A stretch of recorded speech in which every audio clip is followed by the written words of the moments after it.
the Deal Flow podcast, where we speak week in and week out with deal professionals in the middle commercial real estate space. This week, we have Andrew Coulton, who is the vice president and associate broker at Westgate Enterprises, a family-owned commercial real estate firm based in Brentwood, Tennessee, as well as a director of land acquisitions at LGI Homes, a publicly traded top 10 home builder. Andrew's been involved in over $150 million worth of commercial real estate transactions across multiple asset classes. We're going to get into all that today. What makes Andrew's story unique is his unconventional path to CRE, to commercial real estate. Before real estate, he built his own companies. So he's an entrepreneur previously to this in the beverage and the natural food space.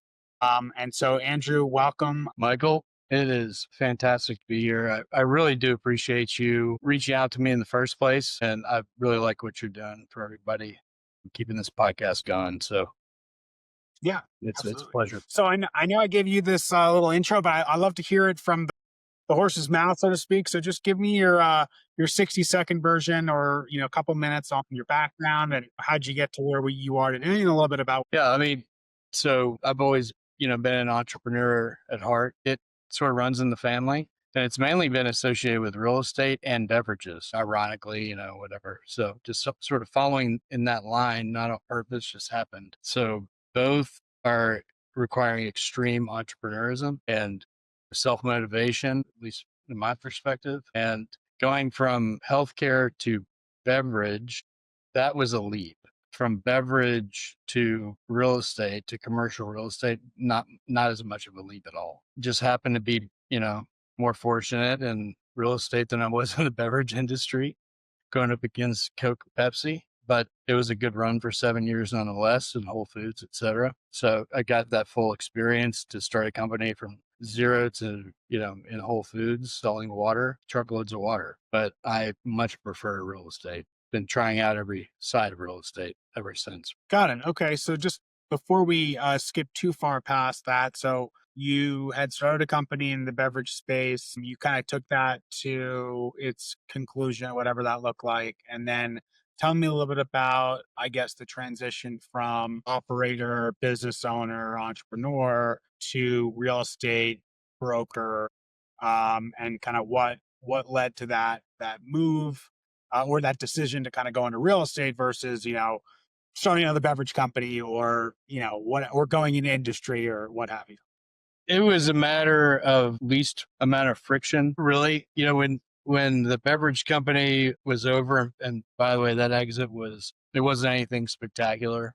It was basically pay your investors off and, thank God for the experience, and then push forward because you're about to have a family here, and this is not a way to make money at this particular point. So, but my father has always been in real estate, his father as well. And he had a commercial, like a very small boutique commercial company and a mid-sized residential company here in Nashville. And he had them for years, decades. And just, I got my real estate license previously, always been interested in real estate. You have to be, growing up in that up and down father, watching your dad do this, like all the real estate, you market, and it was just sort of a natural thing.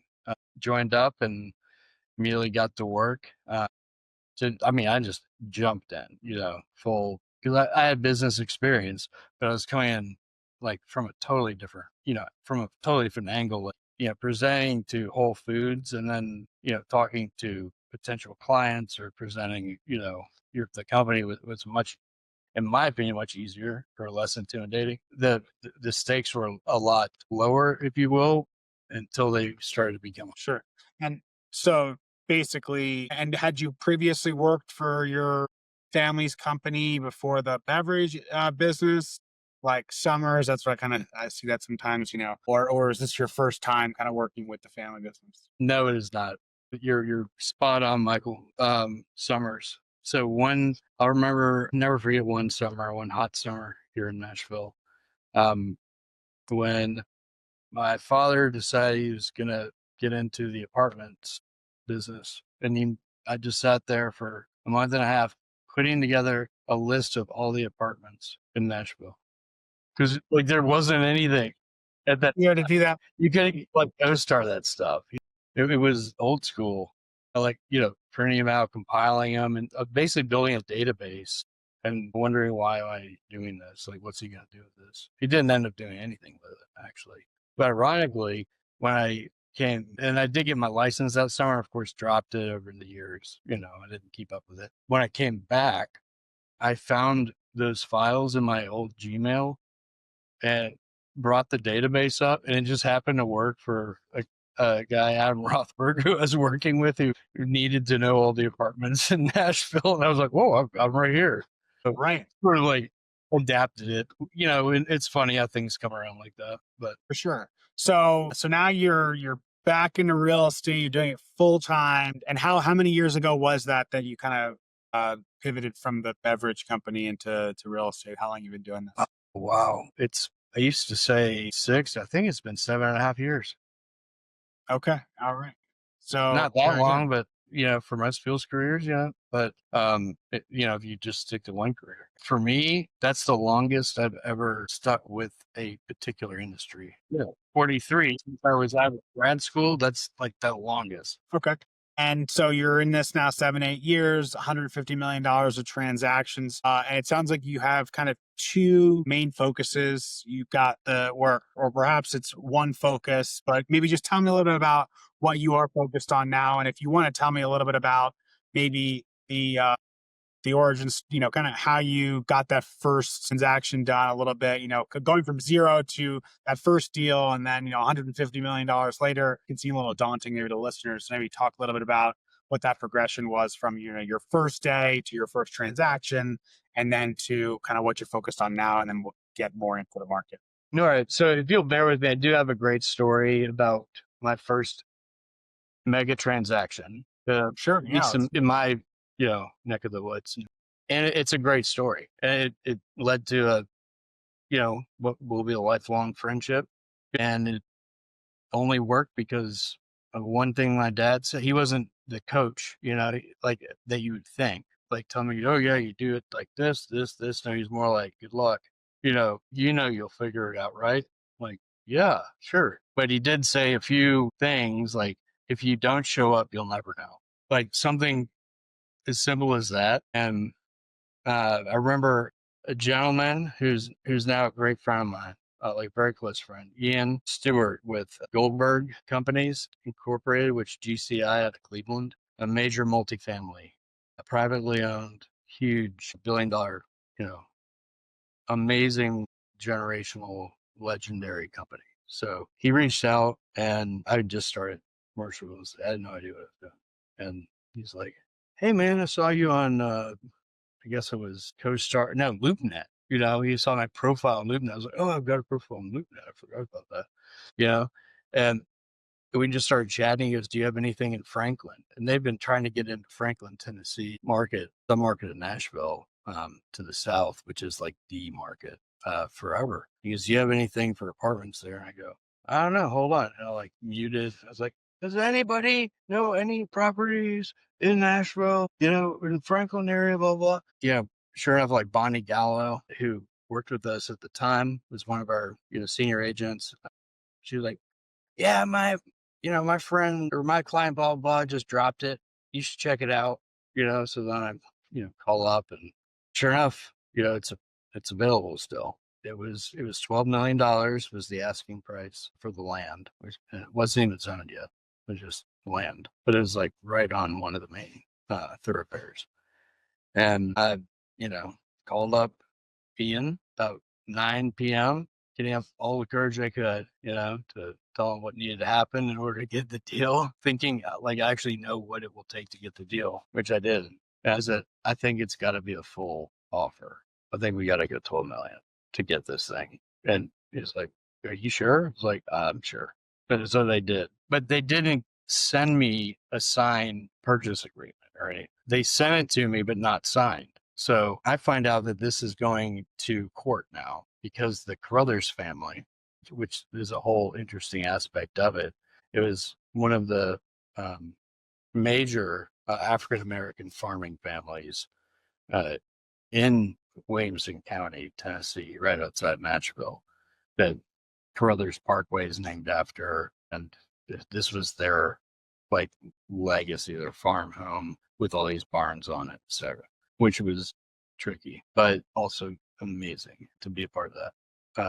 But the Sorry, that was the owner of the land. Is that right? So that was yeah, the so it owner. was this like You very were representing the this Bob. very old like very interesting African American woman, and her husband, unfortunately, Mr. Carruthers, had just passed away, and I believe he was the son of the Carruthers father-son team that actually built the original homestead. So, and I mean, to the extent that, and then is the home, the barn, and some other structures were actually in the National Historic Registry for African American architecture, which was like, I didn't know that until I got involved. But the point is, there was part of the family in Texas that was getting brought in, and they were arguing over who should make the decisions, how it gets. So I had to go to court for a judge to decide how it's going to go. And I had been in touch with, the attorney and one of the brokers, Laura Bow, who's awesome, very Franklin powerhouse in both residential and commercial. And I was shocked the whole first, before the lunchtime recess, they hadn't even brought up our deal, like the offer at all. They're sitting there negotiating and arguing over 8 million here, 9 million, 9.5 million here, with absurd commissions of 8-12%, taking advantage completely of the Carruthers family because they didn't know any better. And they're old, like they just didn't know. This is not something they normally do. The judge did not, he was kind of catching on to it, but never mentioned my deal. So went to recess, came back after lunch, and just waves it up as soon as he hit the gavel. What is this? What is this? And then I see the attorney turn around. He's like, oh, hey, Andrew. Yeah, because I've got an offer, $12 million right here. Goldberg companies. Because why haven't I been presented this? It turns out, oh yeah, well, we did have another offer. I must have forgotten about it, And then the judge like looks it over and he goes, this isn't signed. Can you get it signed? I was like, oh, I can get it signed. Like, I just didn't want to sign for them, but yeah, this is what they gave me. So they'll sign it for sure. And he goes, all right. 3% there, 3% there. That looks more normal. And then Laura Bow gets up and testifies that is, in fact, a much more normal way of doing business, not taking advantage of the poor family and getting more money. So a week later, the judge forced the deal to the Goldberg company. And this was a probate situation. That's why there was a judge involved. Yep. It was probate. What the Goldberg, this is what I learned about being a good, agent, show up. Like Goldberg didn't ask me to show up. They say, go in there and do all that, crazy stuff. But if you don't show up, as my dad said, you never know. If I hadn't showed up, I wouldn't have even had the strategy I came up with, to get that in front of the judge. And now it's it's a 426 or something unit mega complex, like 7 stories in like the heart of Cool Springs, Franklin, is basically vying constantly for being the number earning, highest rent in that area. And then how many years ago was this? So was that the first That deal was like you, 6 years ago or so. Okay, and that was the first deal, and so went from having never done a transaction essentially to doing a $10 million plus land development transaction. And so I guess it sounds like the lessons learned there were just persistence, getting in front of, making sure your offer is actually presented. I think that is a lesson that we can all continue to learn. I like that one. So kind of walk me, is that a space that you stayed in? So it sounds like you're back in land development now a little bit with the home building space. Did you maybe is that a typical transaction? Was that a typical transaction for you since then? Or kind of what does the bread and butter transaction look like for you? Yeah. I mean, it's interesting. I guess I'm, ADD, I'm not good at specializing in one category, one area. So just too curious about everything, especially getting into a new industry, kind of late in your, or mid, let's say mid, in your like 30s. But I was fascinated by retail, land, multifamily, like the politics of it all, getting involved in helping with zoning, consulting, and just conceiving of the best solutions possible. But I did get into retail pretty strong. It was easy to do tenant rep and get some cash flow. I know that's like important to a lot of agents especially when they're getting started. But I had that one big hit. Can you describe what that means? So in the retail space, kind of the landscape a little bit, just so people understand, what does tenant rep mean, and like what are the different roles for agents inside of a retail transaction? Yeah, I mean, one of the first tenant rep deals I ever did was just a friend of mine who I wouldn't have known if I hadn't joined the Bellevue Harpeth Chamber of Commerce and done the Economic Development Committee. Met this great guy, Steve Bloom, and he was a big all-state all-star, he had multiple offices, and said, "Hey, Andrew, I need another office in Brentwood." And I was like, "I can do that." And so just literally find him an office, which was not that difficult.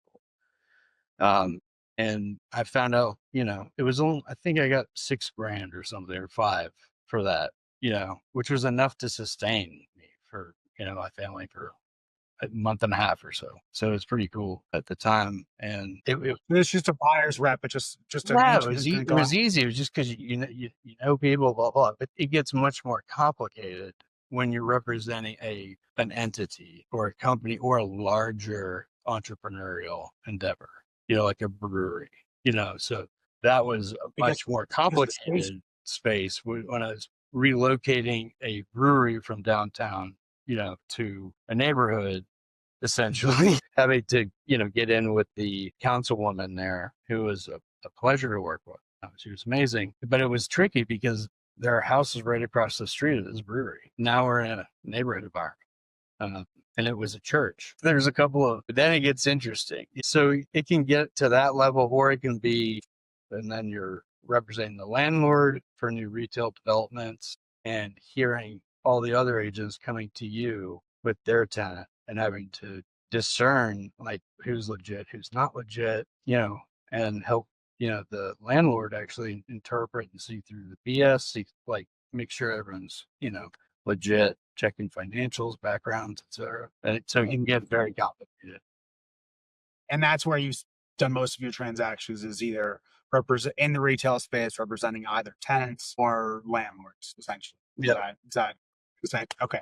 And it sounds like it varies from, complicated use like a brewery, where you're dealing with, obviously to make a brewery, probably there's some tenant improvements, there's improvements that have to be done, changes, whereas just an office, lots of things are already ready to go as an office. That's pretty easy, just move in. So could you, switching gears from transactions, you're in Tennessee. Tell us about the market there. I guess you primarily are in retail, but, where are the hot markets? Tell us a little bit about Nashville or other markets in Tennessee have performed, and where you think the opportunity set is for, I guess, in the retail side or housing, if you can speak to that. Well, it was interesting. Well, first of all, it's been interesting to be a Nashvilleian since I was 4 years old.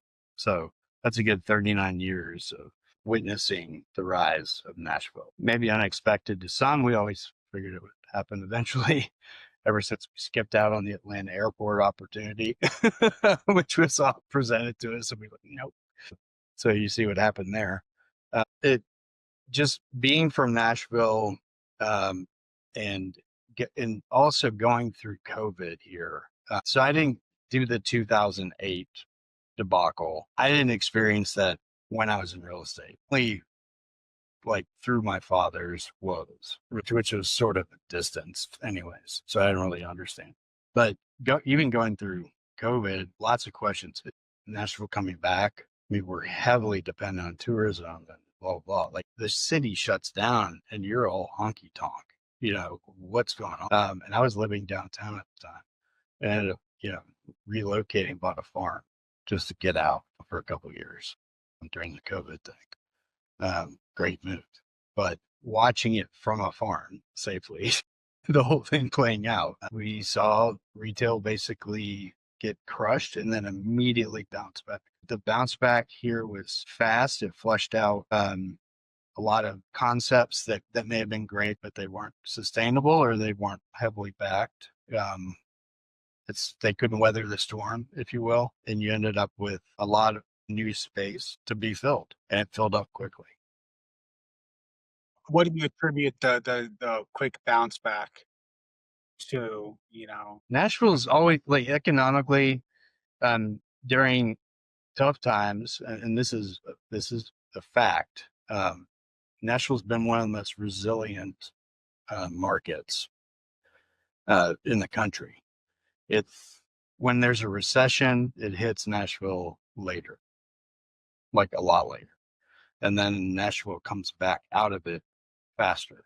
So it's taking a recession, just like, hitting it on both ends, essentially. And it's always been like that. I attribute that to the diversity of Nashville. I mean, everyone thinks of country music. Well, that's not like the backbone of our economy here.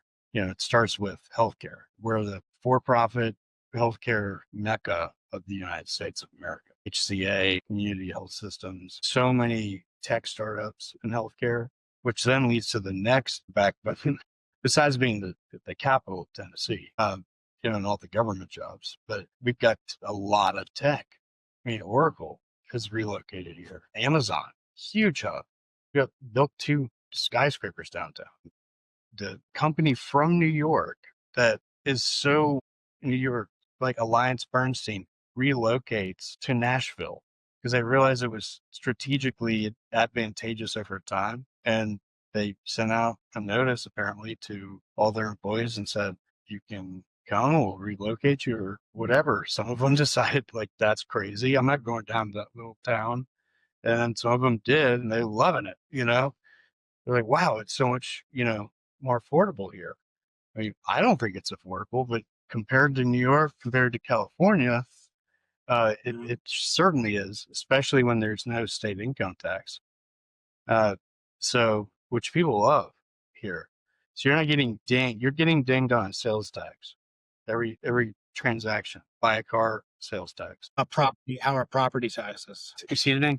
Property Taxes. How are property taxes? I know, like, that's people, they got to make the money somehow, right? Running the state. Yeah, does exactly. And so people talk a lot about, income tax. So no income tax. Okay, that's great. But if you got sales tax and you've got property tax, and some will say that even in Texas, like, the tax burden is actually higher in Texas than it is in California. If you look at, so obviously different state, but kind of what do you see for property taxes? Totally. I mean, it's, 20%, for, residential, 40%, for commercial. And they do a assessment every, I want to say 4 years here. As I've seen it, looking, especially when I was doing, tax comping, when I was in multifamily with Vista Residential Partners, Tennessee is one of the better ones I looked at, in the southern region, if you will, like up to the mid-Atlantic. It was at the lower end, not the lowest, but it was down there, which was great, Yes. So Nashville, I guess, obviously, like you said, capital, you've got medical, you've got education, you've got government, you've got technology, you've got the migration trends, the cost of living, and all the benefits there. Tourism outside of, and I guess the music scene, right? Which I guess comes back to tourism as well. Outside of Nashville, right? Like what, if someone wanted to know more about Tennessee, and if I was to name 3 more cities in Tennessee, I don't think many Americans would get even to the second city of in Tennessee that they're aware of. So, what's and the last time I was in Tennessee, I went to Bonnaroo. That was like 15 years ago. Oh, nice. I've never been. Isn't that embarrassing? Yeah. Well, I don't think you're missing anything at this. Okay, that's great. That's like 40 minutes from me. Well, maybe it's worth. So it was like a 16-hour drive for me from Jersey. So, but yeah. So, like, okay, outside of Nashville, where are the places, the hot places that maybe, because like you said, Nashville's expensive if you're maybe from Tennessee, or over time, as 10 years ago to now, it's more expensive. I want to move out of the city. I want to go to the next place, but I don't want to leave Tennessee. Where are those growth opportunities outside of the main city? I will get into that question, but first I want to go back to the sales tax thing. So the reason I like Tennessee's approach, no income tax, but hit it on property and sales. If they're just taking from your income, you have like less control over how that's going, but you do control what you decide to buy: land, real estate, a toothbrush, whatever it may be. Like, you're at least, placing your taxes as you see fit. That's all I want. That's the only point I wanted to make, not just like having to take it, a bunch of it. So yeah. So if you want to get into the name game of Tennessee, Nashville's easy, right? But what about Elvis? Like, where would that be? Elvis. What? Like, where's Graceland? No idea. Where's the giant pyramid? Glass pyramid? No idea. Like I said, Memphis. I haven't been in 15 years. Memphis. So Memphis. Well, I'm sorry. Yeah. Sure, like barbecue, blues. Memphis has always been a very interesting cultural place. It's also has a lot of corruption in politics, and just poor leadership at times that has prevented this amazing city that's right on the Mississippi River, just like St. Louis, from finding its glory, other than FedEx, which is a great story. About putting everything on red or something. And then if you go, and that's like all the way to the west. And if you go all the way over, there's two cities, to the east, which would be, one is a kind of a Native American name. Which one I'm talking about? We're chatting. Chattanooga, did you say? Yeah. So you got Chattanooga, and that's more to the south. And Chattanooga is very close to Atlanta and the Georgia, border. So you're about an hour, 15 minutes from Atlanta, which you get Chattanooga. And then you go up to the north a little bit is Knoxville, which has got our big University of Tennessee. Knoxville, in my opinion, is our second best market, other than Nashville, of course. And then I would say Chattanooga. So those are the three markets most, people would be interested in. And in that order, Chattanooga is coming, on its way up. It's like a fifth of the size of Nashville and probably half the size of Knoxville or something like that. Knoxville's great, and it's getting more and more attention these days. And and so you got those four kind of, markets, I guess, now just shifting, because we're getting a little bit close to the end of the time that we have. I'd like to just touch on a little bit of what you're doing with land development. So maybe you speak a little bit about what you're doing with LGI, and, what are you looking for? Are you looking inside of Tennessee or more broadly? A little bit about kind of that.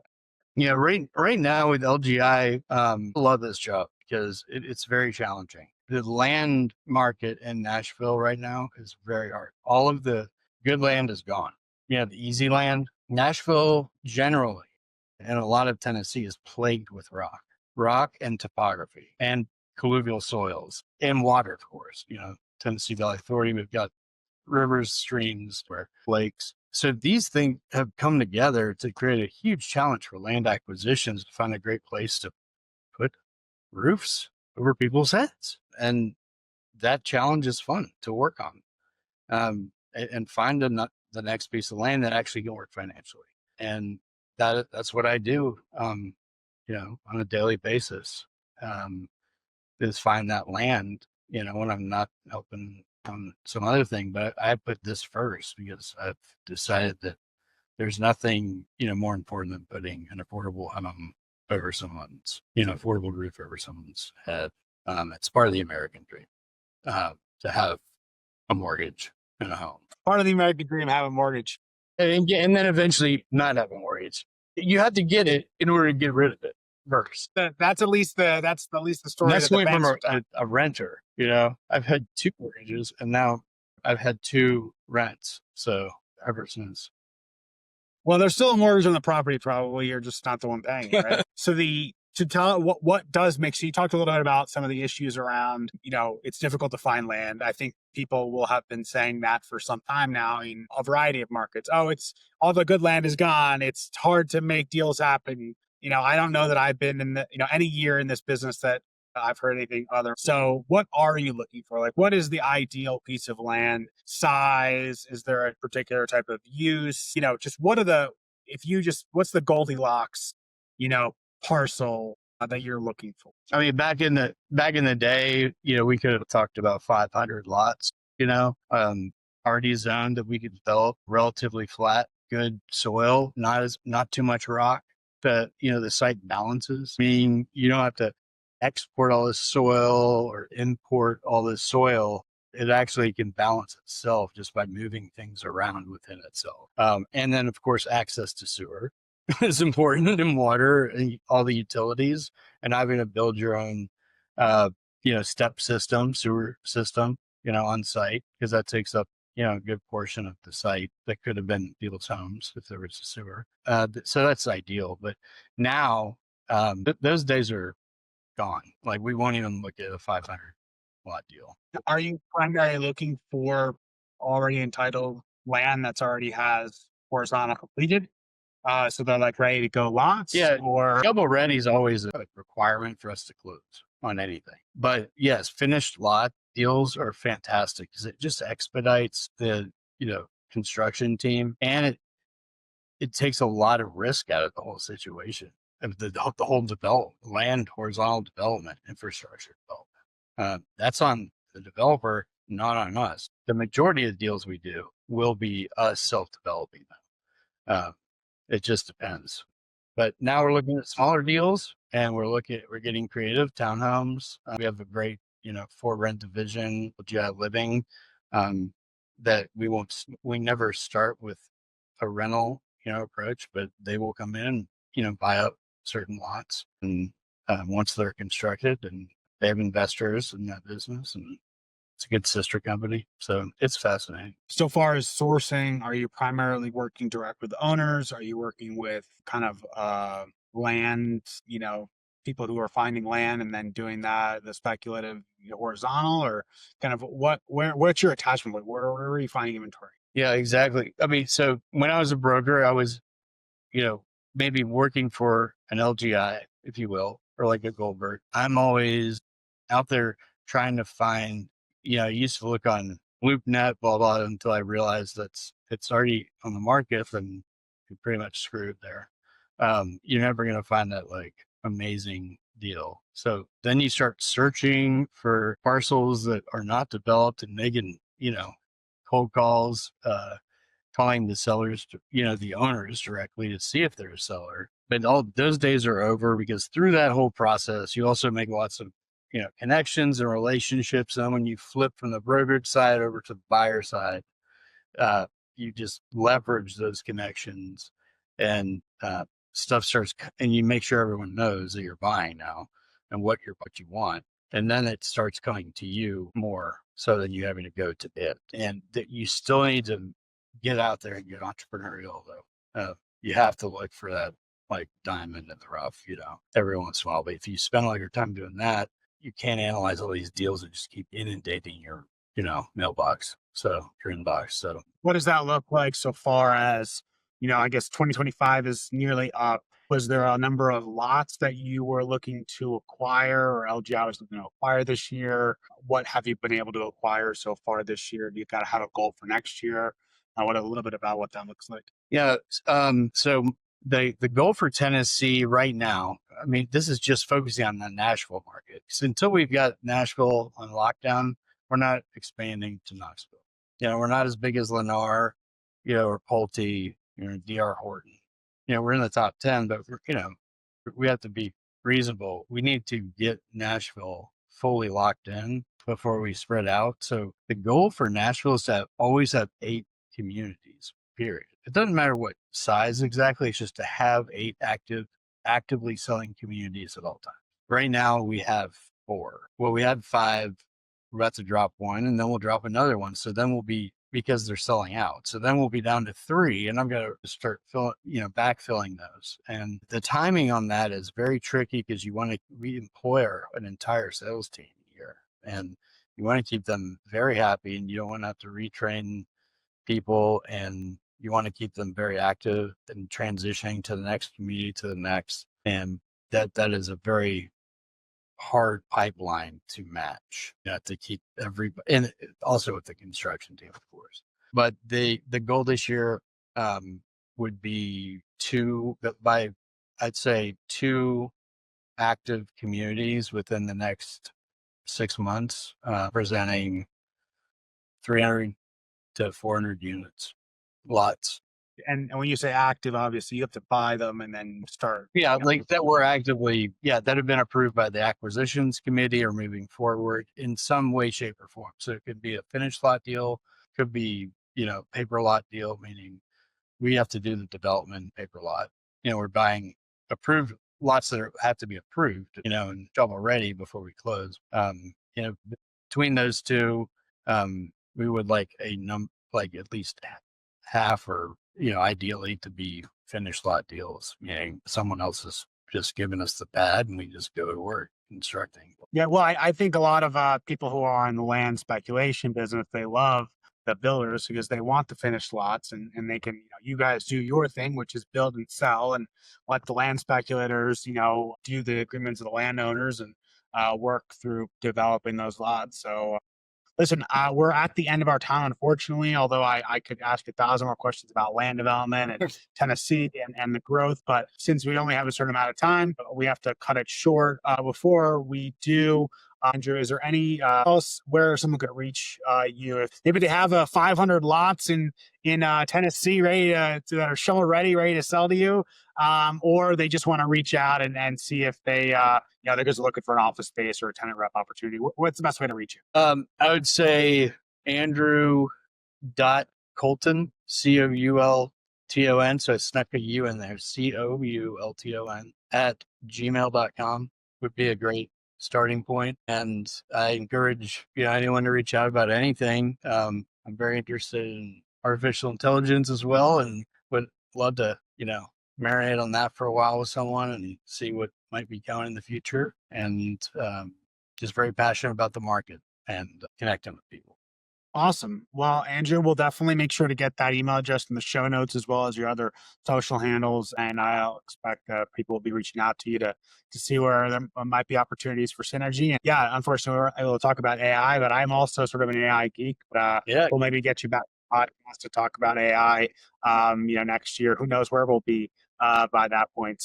Thank you, Andrew, so much for your time. Appreciate you being on the DFL podcast, and we'll see you soon. Michael, you're awesome. Thank you so much. Thank you.